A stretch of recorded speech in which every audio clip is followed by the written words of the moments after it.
محمد طاہر القادری 19 فروری 1951 کو جھنگ میں پیدا ہوئے۔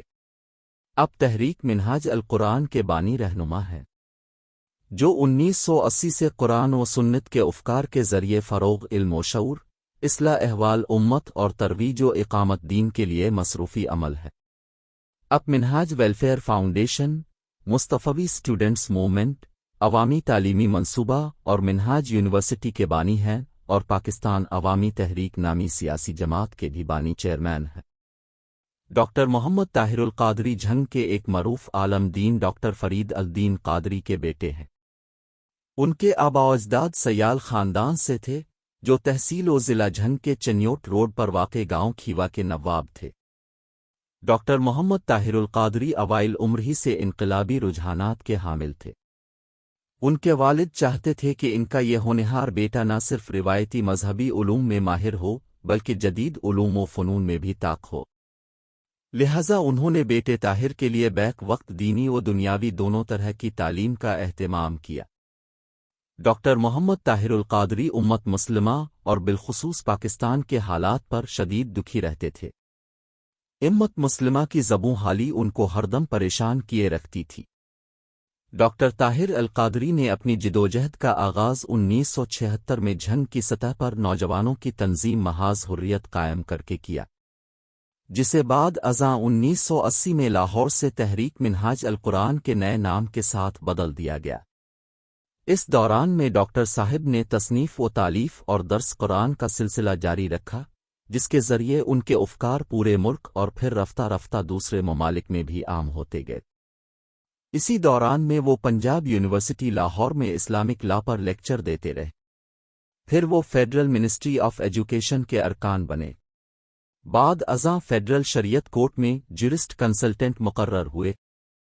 جب ان کی شاندار صلاحیتوں کی وجہ سے ان کی شہرت مزید بڑھی تو ٹی وی پر ان کے پروگرام فہم القرآن نے بھی ان کی مقبولیت میں بے انتہا اضافہ کیا۔ 1995 میں اپنے عوامی تعلیمی منصوبہ کا آغاز کیا، جسے غیر سرکاری سطح پر دنیا کا سب سے بڑا تعلیمی منصوبہ کہا جاتا ہے۔ اس کے تحت پاکستان کے طول و عرض میں 572 تعلیمی ادارے قائم کیے ہیں۔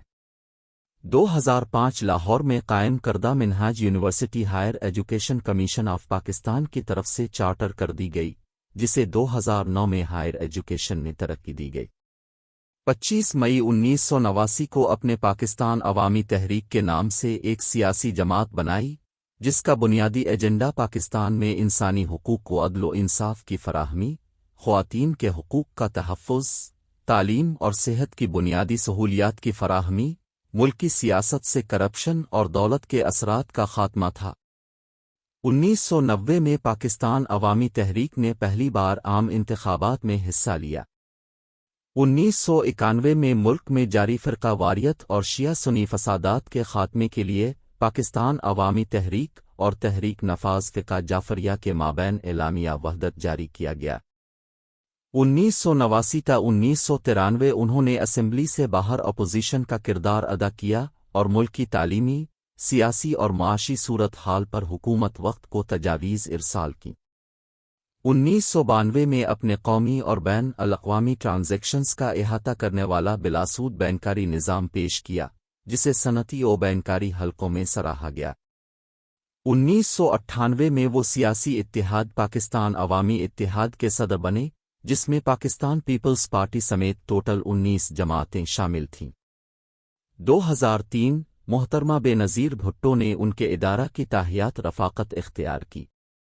2003 میں اپنے فرد واحد کی آمریت کے خلاف قومی اسمبلی کی نشست سے استعفیٰ دے دیا، جو پاکستان کی تاریخ میں کسی بھی رکن اسمبلی کی طرف سے پہلا استعفیٰ تھا۔ 2009 میں اسرائیل کے ہاتھوں ہونے والی غزہ کی تباہی کے بعد فلسطینی مسلمان بھائیوں سے اظہار یکجہتی کے لیے غزہ کانفرنس کا انعقاد ہوا۔ بعد ازاں متاثرین غزہ کے لیے امدادی سامان روانہ کیا گیا۔ اب کے زیر اہتمام لاہور میں ہر سال رمضان المبارک میں اجتماعی اعتکاف ہوتا ہے، جسے حرمین شریفین کے بعد دنیا کا سب سے بڑا اجتماعی اعتکاف کہا جاتا ہے۔ اب کے زیر اہتمام لاہور میں مینار پاکستان کے تاریخی مقام پر ہر سال میلاد کانفرنس منعقد ہوتی ہے۔ کہا جاتا ہے کہ وہ دنیا کی سب سے بڑی میلاد کانفرنس ہے۔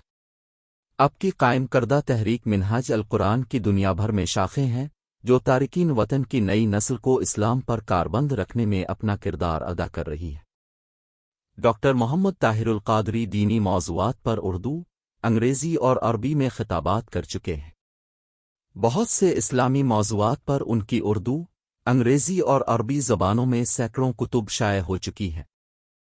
جب 2012 میں ڈاکٹر طاہر القادری نے کرپٹ انتخابی نظام میں اصلاحات لانے کے لیے لانگ مارچ کی کال دی تو ان کے سیاسی مخالفین نے میڈیا میں یہ خبر چلائی کہ انہوں نے 2008 میں عبدالشکور قادری کے نام سے کینیڈا میں سیاسی پناہ مانگی تھی اور کہا تھا کہ انہیں لشکر جھنگوی، سپاہ صحابہ اور طالبان سے جان کا خطرہ ہے۔ میڈیا کے مطابق 17 اکتوبر 2009 کو کینیڈین حکومت نے ان کا کیس منظور کیا تھا اور 2012 میں انہیں کینیڈا کی شہریت اور پاسپورٹ دے دیا گیا۔ اس کے علاوہ طاہر القادری مختلف امراض کی مد میں ویلفیئر فنڈز بھی لیتے رہے۔ قانون کے مطابق کینیڈا میں سیاسی پناہ لینے والا شخص اس ملک میں نہیں جا سکتا جہاں اس کی جان کو خطرہ ہے۔ اس سے سیاسی پناہ کا حلف توڑنے پر وضاحت کے لیے رائل کینیڈین مانیٹرنگ پولیس نے 5 فروری 2013 کو کینیڈا میں طلب کیا۔ ان کے مطابق اسلام کو آج کے دور میں قابل عمل دین ثابت کرنے کے لیے اسلام کی مذہبی، سماجی اور ثقافتی اقدار کے فروغ کے ساتھ ساتھ سائنسی بنیادوں پر اسلام کی تعبیر کی ضرورت ہے۔ ان کے مطابق سیاست اسلام کا حصہ ہے جسے دین سے جدا نہیں کیا جا سکتا۔ اب کے کچھ مخالفین آپ کو امت کے لیے فتنہ گردانتے ہیں۔ نواز کھرل نے اب کے خلاف متنازع ترین شخصیت نامی کتاب لکھی جو کوئی باقاعدہ تصنیف نہیں ہے بلکہ ان کے مخالفین کی تحریروں کا مجموعہ ہے۔ اتحاد امت کی کوششوں اور شیعہ علماء سے اچھے تعلقات کی بنا پر شیعہ مخالف گروہوں نے ان پر تنقید کی۔ ان پر یہ بھی الزام عائد کیا جاتا رہا ہے کہ یہ تحریک منہاج القرآن کے نام پر جمع ہونے والے فنڈز کو پاکستان عوامی تحریک کے سیاسی مقاصد کے لیے استعمال کرتے رہے، مگر تحریک منہاج القرآن کے ذرائع نے ان الزامات کو لغوی قرار دیا۔